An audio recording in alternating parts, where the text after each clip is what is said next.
Bonjour frères et sœurs. Ce matin, nous allons parler « Choisis la vie ». On va prier. Père, ta parole est la vérité.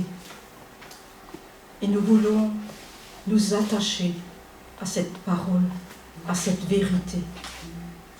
Parce que tu n'es pas un Dieu qui ment.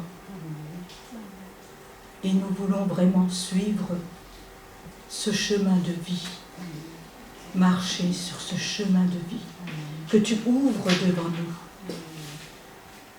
Nous, tes bien-aimés, Papa d'amour, tu nous aimes et tu veux toujours nous attirer plus à toi. Papa d'amour, tu es là et tu veilles. Tu veilles sur tes enfants. Merci. Que cette parole ne soit pas inutile, mais qu'elle tombe dans la bonne terre et qu'elle porte du fruit. Cette parole n'est pas une parole accusatrice, mais c'est une parole pour reprendre, pour encourager, pour libérer, pour restaurer. Merci, Papa. Merci, Papa, dans le nom puissant de Jésus. Amen. Amen. On va lire Deutéronome 30, verset 15 jusqu'à 19.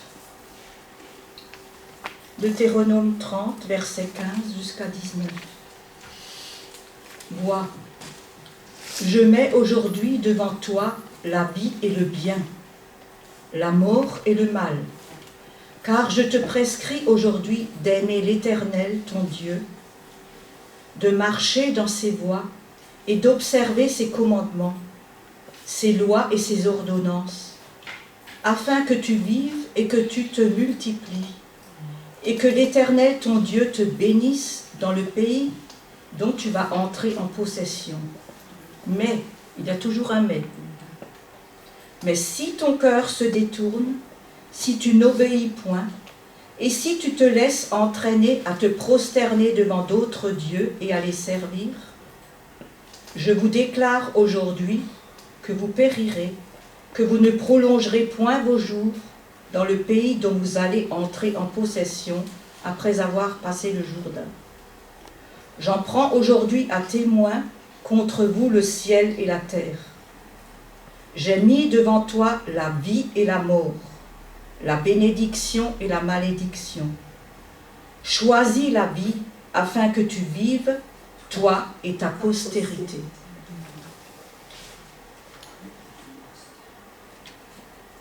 Donc Dieu notre Père nous a toujours laissé la liberté de choisir. Dieu n'est pas un dictateur, un gendarme. Comme dans ma petite enfance, on me disait toujours, Dieu était comme un gendarme. J'avais plutôt peur qu'autre chose. Mais il nous laisse le libre choix de décider de notre chemin pour la vie. C'est vrai, de nos jours, beaucoup de gens cherchent le bien-être dans des philosophies orientales ou ésotériques.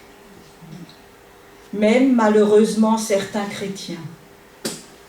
Ils regardent l'horoscope, ne serait-ce que pour rigoler ou pour voir. Mais ça, c'est pas bien.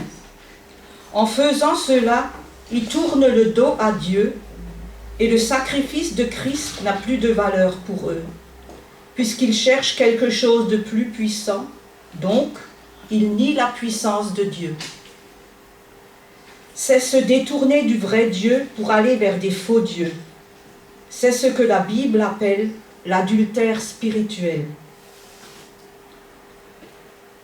Jean 14, verset 6, Jésus nous dit « Je suis le chemin, la vérité et la vie. Nul ne vient au Père que par moi. »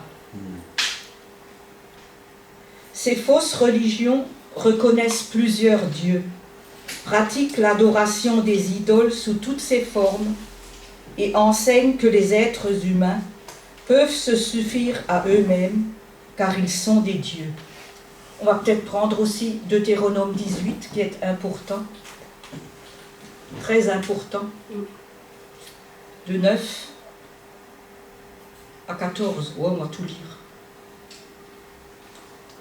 Lorsque tu seras entré dans le pays que l'Éternel ton Dieu te donne, tu n'apprendras point à imiter les abominations de ces nations-là.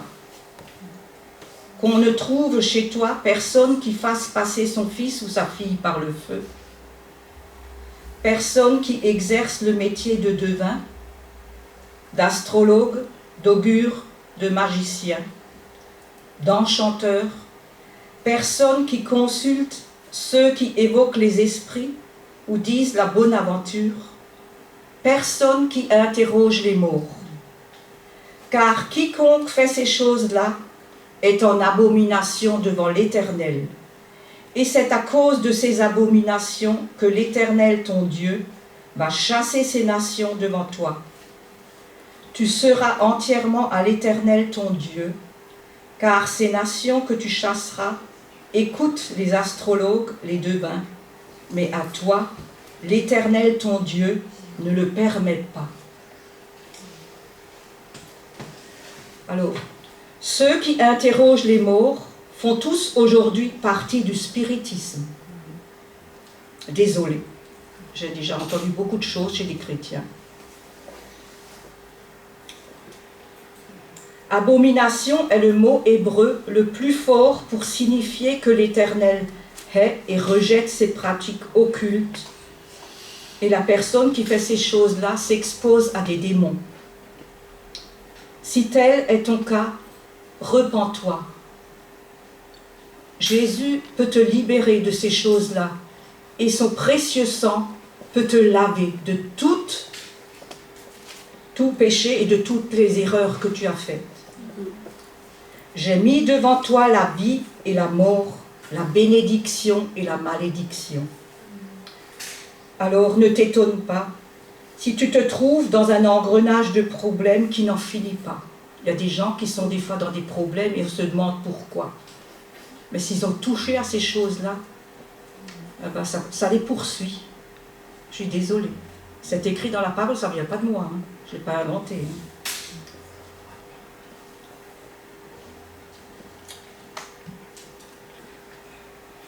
D'autres courent après des gourous et enseignent des doctrines de démons et des fables qui leur prennent leur argent. Je vais vous parler spécialement parce que j'ai le cas dans ma famille, quelqu'un qui avait un cancer de la prostate et donc il a eu des séances de rayons, toute une tapée, et au bout de 6 mois, il ne pouvait plus s'asseoir. Et quand il allait aux toilettes, tout sortait en morceaux. Et il avait tellement mal, donc il est retourné chez l'oncologue, et puis elle a dit, bah, ça fait partie des 7% de loupés. Voilà ce qu'elle lui a répondu. Ah bah si vous avez mal, vous avez un cancer ailleurs. Alors que c'était pas vrai. Il a été faire des examens. Mais, voilà. Alors il a dit, je ne fais plus confiance à la médecine. Moi je lui ai parlé de Jésus, il m'a dit, ça c'est ton histoire à toi. Je ne veux pas en entendre parler. Et il est parti, il est allé chez un gourou, chez un magnétiseur ou un coupeur de feu. Et regardez voir jusqu'où va la bêtise humaine. Donc, il lui a dit d'acheter des livres et de méditer chaque jour. Déjà, j'arrive chez lui à la maison, j'ai vu qu'il y avait des bouddhas dans le jardin, j'ai tout compris. Et il lui dit, tu m'amènes chaque mois un bidon d'eau, tu le laisses pendant 3 jours chez moi, je vais le magnétiser, ce bidon d'eau. Ma sœur, elle a dit, il fait sûrement des prières dessus, mais des prières de quoi? Hein? Vous imaginez, hein? Et tous les jours, il va falloir qu'il boive un verre de vin, un verre de cette eau et qu'il médite. Vous vous rendez compte? Et l'autre jour, j'ai été chez lui et apparemment, il avait mal, il s'est couché sur le lit, et ben, je vois que le gourou ne l'aide pas non plus. Franchement, donner l'argent à des gens comme ça, il ferait mieux de se tourner vers le Seigneur. Bon, on prie, hein. On prie pour que vraiment... mais là, c'est vraiment... il est dans les griffes... Voilà. De gens qui profitent. Et il dit en plus qu'il va dans des hôpitaux et pour voir des gens. Dans les hôpitaux, qu'il ait des maisons de retraite et des choses comme ça. Et il m'a aussi dit, mon beau-frère, pardon, il m'a dit, quand il voulait un rendez-vous chez lui, il n'a pas trouvé de place, la salle était remplie de gens. Vous vous rendez compte? Remplie de gens. 1 Timothée 4, verset 1. Quelques-uns abandonneront la foi pour s'attacher à des esprits séducteurs et à des doctrines de démons. Que ce soit le yoga, la sorcellerie, le nouvel âge, les cartes, l'horoscope, les voyantes, les magnétiseurs, tout cela est dangereux, car ils ouvrent la porte à des démons. Et combien croient en la réincarnation? Hébreux 9, verset 27. Il est réservé aux hommes de mourir une seule fois, après quoi vient le jugement. Voilà ce qui démontre complètement la réincarnation. Ou on croit en la parole de Dieu, ou on fait de Dieu un menteur. À vous de choisir.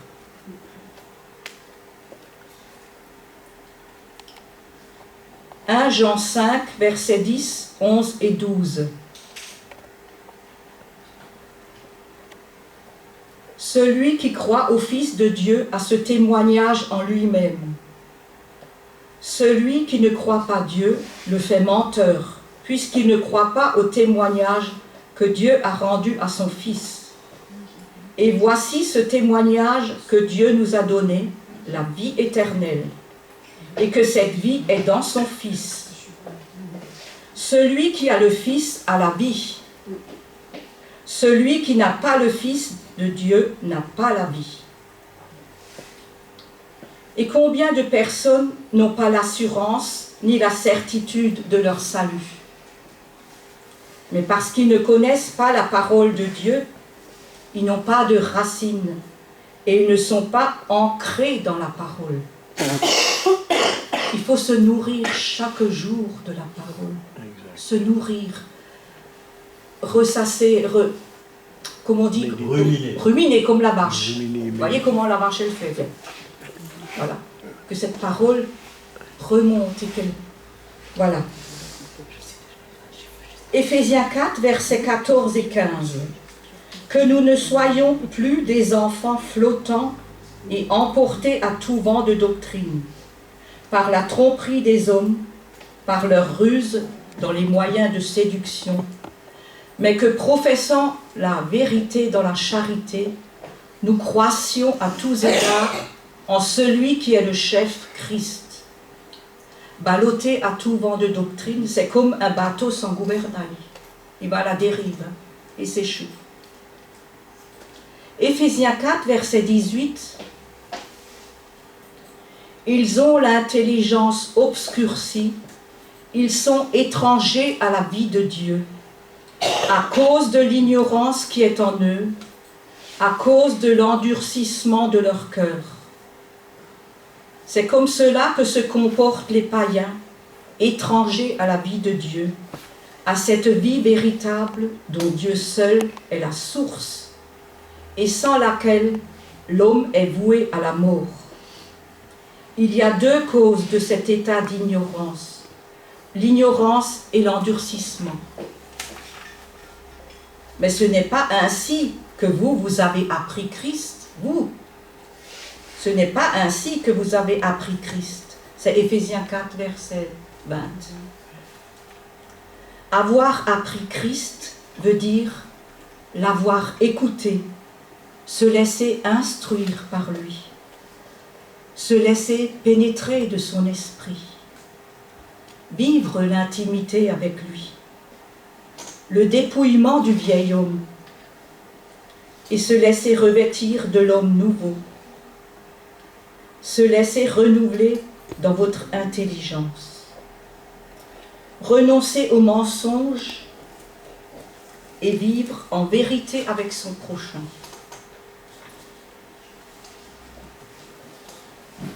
vivre en vérité avec son prochain.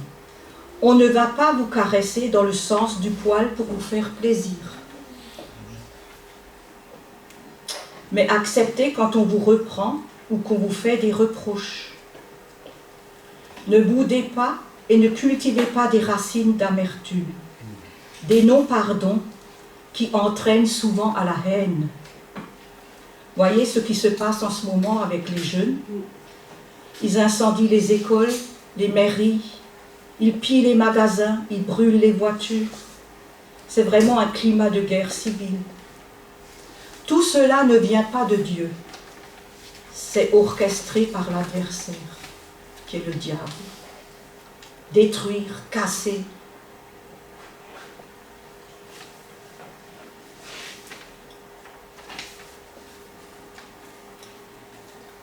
Roi 18, versets 18 et 21.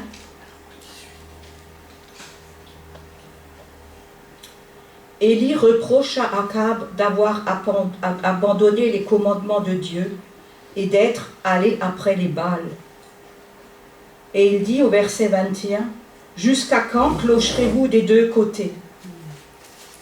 Si l'Éternel est Dieu, allez après lui, si c'est Baal, après lui. » Mais Dieu ne veut pas un cœur partagé. Il nous veut tout entier, car c'est un Dieu jaloux. Nombre 21, versets 4 à 9, on parle des serpents brûlants. Moïse fit un serpent d'airain. Il le plaça sur une perche, et quiconque avait été mordu par un serpent et regardait le serpent d'airain conservait la vie. Jean 3, versets 14 et 15.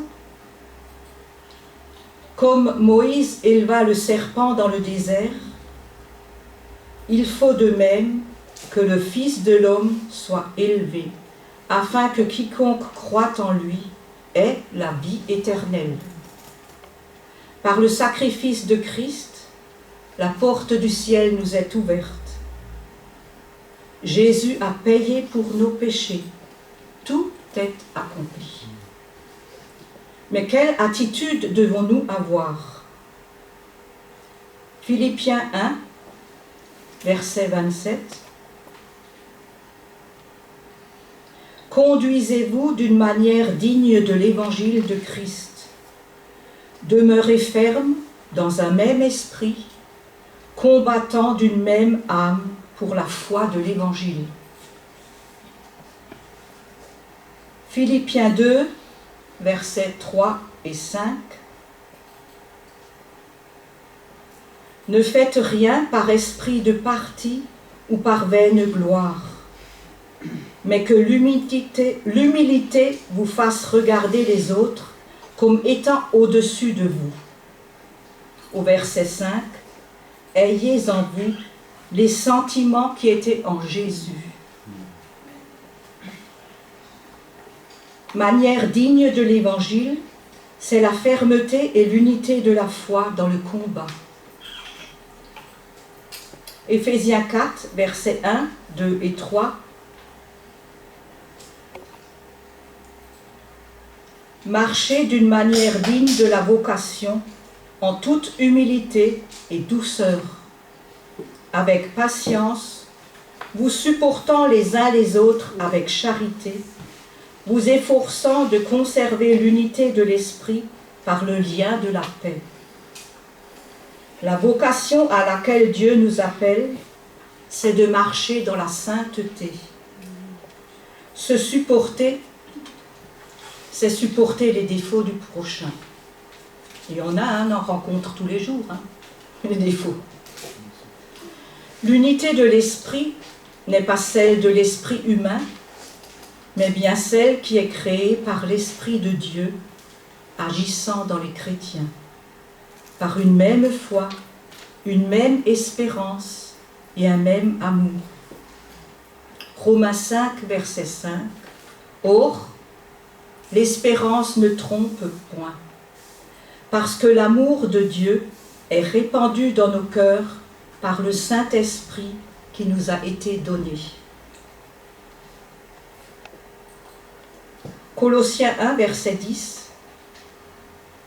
Toujours marcher d'une manière digne du Seigneur et lui être entièrement agréable, portant des fruits en toutes sortes de bonnes œuvres et croissant par la connaissance de Dieu. Dans notre vie de tous les jours, soyons dévoués, serviables auprès de nos familles, de notre entourage. Nous ne devons pas donner un contre-témoignage. S'il y a un conflit, ne répondez que par la douceur. Cela ne sert à rien de s'exciter, car le problème risque de s'envenimer. Proverbe 15, versets 1 et 2. Une réponse douce calme la fureur. Une parole dure excite la colère. Le langage des sages rend la science aimable, et la bouche des insensés répand la folie. Jésus est la vie. En lui, nous avons tout pleinement. En Jean 1, verset 4, la parole faite chair, c'est Jésus. La parole était la vie, et la vie était la lumière des hommes.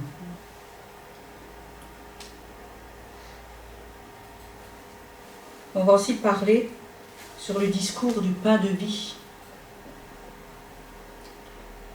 Ce matin, on avait entendu Paul qui parlait du pain de vie. Jésus est le pain de vie. Jean 6, versets 32 et 33. Jésus dit, en vérité, Moïse ne vous a pas donné le pain du ciel, mais mon Père vous donne le vrai pain du ciel. Car le pain de Dieu, c'est celui qui descend du ciel et qui donne la vie au monde. Jésus leur dit au verset 35, « Je suis le pain de vie.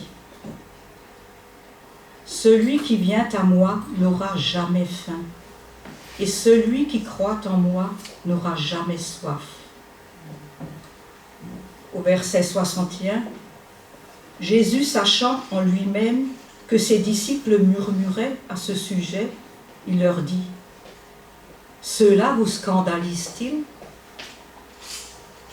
Souvent, il y a des choses qui nous scandalisent, des choses qu'on ne comprend pas. Déjà là, à l'époque, vous voyez, ça scandalisait les disciples. Jean 6, verset 63, « C'est l'esprit qui vivifie, la chair ne sert de rien. » 2 Corinthiens 3, verset 6, « Dieu nous a rendus capables d'être ministres d'une nouvelle alliance, non de la lettre, mais de l'esprit, car la lettre tue, mais l'esprit vivifie. » On sait que la loi ne fait qu'ordonner et accuser, ce qui laisse les âmes sans vie. Mais l'esprit de la nouvelle alliance n'est que grâce, miséricorde, et nous redonne vie, cette vie en abondance et en plénitude. La religiosité, les traditions, les rites font partie de la lettre qui tue et qui éloigne l'esprit. Vous voyez, les jeunes, quand on leur dit d'aller à l'église, des fois, ils disent on s'ennuie, on s'ennuie. Mais lui, si tout est dirigé par quelqu'un et que... ils s'endorment, les jeunes. Alors en plus, si c'est des chants qui sont... Bon. Alors on va parler, la nouvelle naissance est aussi une vie nouvelle. C'est le passage de la mort à la vie. C'est la communication de la vie à des hommes morts dans les offenses et dans leurs péchés. Éphésiens 2, versets 1, 4 et 5, on l'a entendu ce matin, je crois. Vous étiez morts par vos offenses et par vos péchés. Et au verset 4, mais Dieu qui est riche en miséricorde à cause du grand amour dont il nous a aimés, nous qui étions morts par nos offenses, nous a rendus à la vie avec Christ, et c'est par grâce que vous êtes sauvés.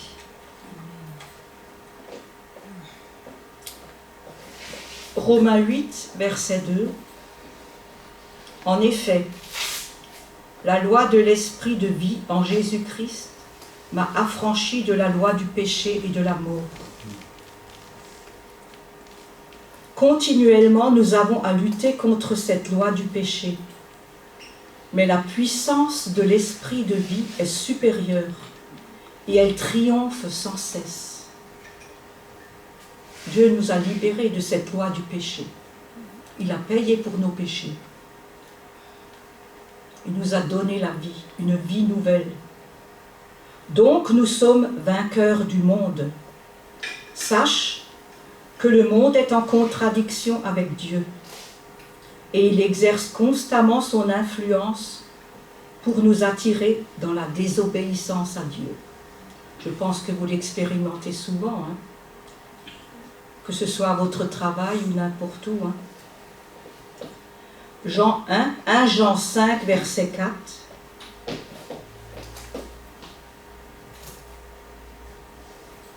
Tout ce qui est né de Dieu triomphe du monde. Et la victoire qui triomphe du monde, c'est notre foi. Cette foi qui fait de notre cœur un trône pour Jésus-Christ, afin qu'il puisse régner et diriger notre vie. On va prier maintenant, et à la fin, on chantera un chant pour renouveler notre engagement et notre fidélité au Seigneur. Seigneur, je te remercie pour la vie que tu nous as donnée. La vie déjà terrestre, tu prends soin de chacun d'entre nous. Et tu veux nous couvrir de bénédictions. Et nous te remercions aussi pour cette vie éternelle que tu nous as promis, que nous pouvons vivre pleinement, mais déjà maintenant, nous pouvons vivre cette vie éternelle. Et j'appelle la vie sur toutes ces personnes qui sont dans les ténèbres du péché et qui ne savent plus où aller. J'appelle cette vie. Je prends autorité sur ces ténèbres qui veulent attirer tous ces jeunes dans la drogue, dans différentes addictions. On prend autorité sur cet esprit de mort, sur tous ces malades. Je prends à tous ces grands malades. Oui, Seigneur, redonne la vie. J'appelle la santé sur ces malades.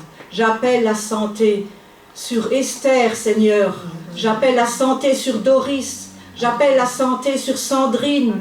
J'appelle la santé sur tous les malades qui sont présents ou qui sont sur le net ou n'importe. Seigneur, la santé, la vie de Dieu, qu'elle coule maintenant sur chacune de ces personnes. Oh oui, Seigneur, bénédiction, bénédiction. Merci, Seigneur. Oh Seigneur, tu es le Seigneur de la vie. Et nous voulons proclamer ta victoire. Nous voulons proclamer cette victoire. Tu as payé pour chacun d'entre nous sur la croix, Jésus. Tu as vaincu la mort et le péché. Sois loué, sois remercié, Jésus, pour ton obéissance. Merci, Jésus. À toi la gloire. Amen. Et on va chanter ce chant.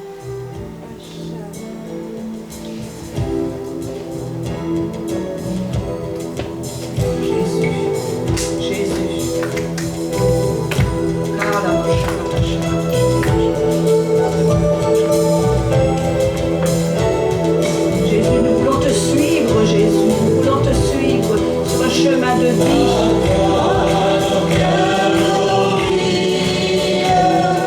Vive nos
chemin de vie que tu ouvres devant nous. Merci Jésus, à toi la gloire. Amen. Amen.